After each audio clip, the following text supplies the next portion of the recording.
Hello, I am GAURAV Jain of BTech CSC 4th semester. Enrollment number 41516403218. I am going to give a presentation as an assignment in switching theory and logic designs. So let's begin. My topic is analysis of clocked sequential circuits including Mealy and Moore models. So before beginning with the analysis, first let's understand what's clocked sequential circuits. So clock sequential circuit, as the name suggests, it uses a clock signal and level the inputs, or it pulses the input with restrictions on the pulse width and the circuit propagation. It has flip-flops or gated latches for its memory element. There is a periodic clock connected, hence the operation is synchronized. As you can see in this circuit, there is a combinational logic circuit, an input and output. And in the memory element, we have a clock signal as an input. The clock signal makes this circuit a clock sequential circuit. So let's begin with its analysis. So what exactly analysis do? Analysis describes what a given circuit will do under certain operating conditions. For example, if I give you a input combination of some binary digits, what will be its output? That we can easily identify with its analysis. So with analysis, first step is to obtain the logic circuit diagram of that circuitry. Whatever the circuit, first draw its logic circuit diagram using the AND gates, OR gate, and combination logic, flip-flops, memory logics, etc. Then beginning with the analysis, there are three major steps. The first step is the state equation. The state equation describes the relation between the next state and the present state along with the inputs. Next is the state table. What does state table do? State table just lists out all the binary combinations which are possible in the given circuitry. What will be its present state, next state, output, or the input. It's just lay out all the combination possible. And the state diagram. The state diagram is the graphical representation of the state table. We can easily learn from this state table using the state diagram what the circuit is going to do. The state table is also called the transition table and has four essential sections: the inputs, the present state, the next state, and the output. The state equation specifies the next state as a function of the present state and the inputs. And it's the algebraic means of defining the circuit. The state diagram, as I earlier specified, it's a graphical representation. In the state diagram, we represent the states as a circle and the transition between the states as a directed lines having inputs and outputs as written over those edges. Let's deep dive into the concept using the JK flip-flop circuit. As you can see there, we have two JK flip-flop named A and B and a clock signal and input X. The input X is connected to a XOR gate, a NOT gate, and an AND gate. And the essential part to see in this circuit is that there is no effective output in the circuit. The output of the A JK flip-flop goes to the K input of the B JK flip-flop, and the output of the B JK flip-flop goes to the input J of A JK flip-flop.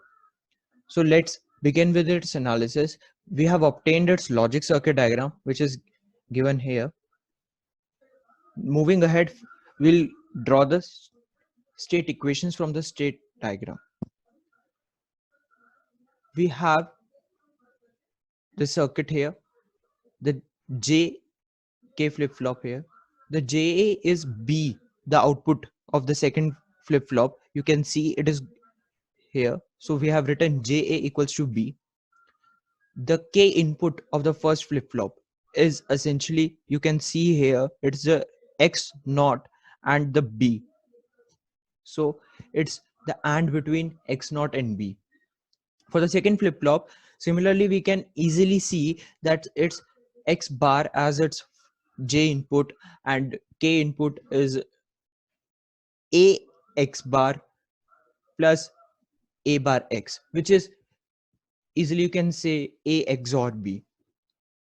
Moving ahead, you can easily conclude from this circuit that the next state A of t plus 1 is the j a bar plus k bar a, and b t plus 1 equals to j b bar plus k bar b, which are the characteristic equation of the jk flip flop. So now substituting these value in these equation, we can obtain the equation as a of t plus 1 equals to a bar b plus ab bar plus ax. Similarly, b t of 1 equals to b bar x bar plus abx plus a bar b x bar. So these two are the state equations for the given logic circuit. Now using these two state equations, we will now derive the state table. So let's see how it's being done. So if we have the present state as 0 comma 0 for a and b, and input being also as 0, from that state equation here we can easily say that the next state will be 0 comma 1. Here the input of the flip flop will be 0 0 and jb, which was x bar. See here x is 0, so jb equals to x bar, which is 1, and kb is 0. So moving to next, we have a0, b0, and now we'll consider input x equals to 1. So input x equals to 1, then we will have jb equals to 0, and here ja and ka will be 0 correspondingly, and kb will be 1. So, and correspondingly, we can say that the next state will be 0 comma 0. Hence, we can list out all the binary combination possibles, and using these state equations, which I derived earlier, it's an easy task to draw the full state table. And now using this state table, let's draw the state diagram. See, in this state table, we have the 4 states: 0 0, 0 1, 1 0, and 1 1.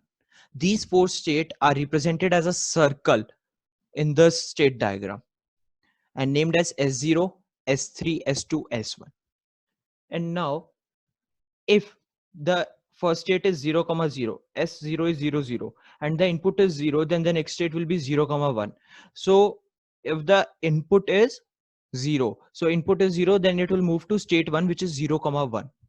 See, we have drawn a line which are showing an arrow showing the transition between the states, and the input here specifying the value x.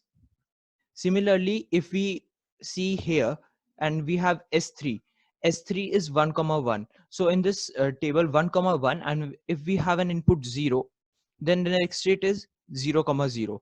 So from 1 comma 1, it is moving to 0 comma 0 if the input is 0. And if the present state is 1 comma 1 and input is 1, then the next state remains the same. So here S3 is 1 comma 1 and we have given an input 1. So the next state is same. That's why the arrow originating from S3 points towards S3 itself. Similarly, listing out all these values in a diagram as shown here, we can say that this is the state diagram, and we can easily identify the working of the circuitry under any given condition using this diagram, this table, and the equations we have derived here. So this is how we do the analysis of any given circuitry. So see, effectively in any sequential circuit, what we have an input, we have an output, and there are some internal states. So there are two different types of machine models defined on these combination only. First is the Mealey machines, and second is the Moore machines, or Mealey models and Moore models. What exactly is Mealey machine? A Mealey machine is defined a finite state machine FSM, whose output values are determined by both its current state and current input. What happens is that if the output values are dependent on the current state of the flip-flop or the memory element, as well as the current input which is coming if the output depends on both these values, then this type of model or this type of machine is known as Mealy machines. Whereas in the Moore machines, what happens is that it is also a finite state machine, but the output values are determined only by its current state. See the difference. The Moore machines are independent from the current inputs. It only dependent on the current state. That's a basic major difference. Let's understand it properly. See, this is Mealy machines.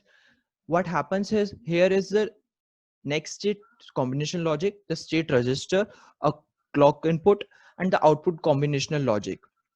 And there is a feedback system. So what is happening in the input goes through this circuitry, and we have an output combinational logic, and the output combinational logic have an in direct link from the input. That means in the Mealy machines, the output is determined by the present state in the circuitry as well as the current input, which is coming from here, and its combinational logic is the output in the Mealy machine. Therefore, since it's dependent on the inputs also, hence it has less number of states. And designing this Mealy machines require less number of hardware elements also. They react faster to the inputs. As the input receives it, we got the output combination logic by its combination with the present state. The output is placed on the transition. So see, it is a sample state diagram you can see here. So what happens is that when a transition is done from one state to the other state, we have input specified here 1/0. 0 is the output here. So what we do in the transition between the states, we define the input as well as the output, because the output is dependent on the state as well as the input. And since it is dependent on the input, it is also difficult to design. So now let's see what happens in Moore machines in comparison to Mealy machines. In the Moore machines, we have same circuitry, but the difference is the input is only going to the next state combination logic. This is a circuitry in which we have the next state combination logic, state register, a clock input. And in the output combination logic, we have only input coming from the present state. See, it is independent from the input of the circuit. And thus, the output is only dependent on the present state. And hence, we require more number of states. There is also more hardware requirement. And now, since it is independent from input, present input, it basically depends on the previous input. So we can say that the present input coming in the circuit affects the output combination logic after one clock cycle. That means it reacts slower to the inputs. And since it is not affected by the present input, we can say it's synchronous output. And the states are synchronous also. The output is placed on the state. What does this mean? See, this is a sample state diagram for a Moore model machine. What happens is here, when we change transition from S0 to S1, we have a arrow directed here. But this time what we'll do, we show only input over that arrow. The output will show in the state itself, because since the output is independent from the input, it only depends on the present state of the circuit. So what we define the output in an oblique position to the present state. It's not shown over here. See, if S0 is transiting from S1 with an input of 1, the output is 1, which is defined along with that state. And since it is not depending on the present input, therefore it is also easy to design. So that's all for this presentation. I would like to extend my thanks to my teacher, Dr. Kamaldeep Kaur ma'am, for her guidance. And for reference, you can refer to the book Digital Design by Morris Mano and Sileti. That's indeed an insightful book to read. Thank you very much.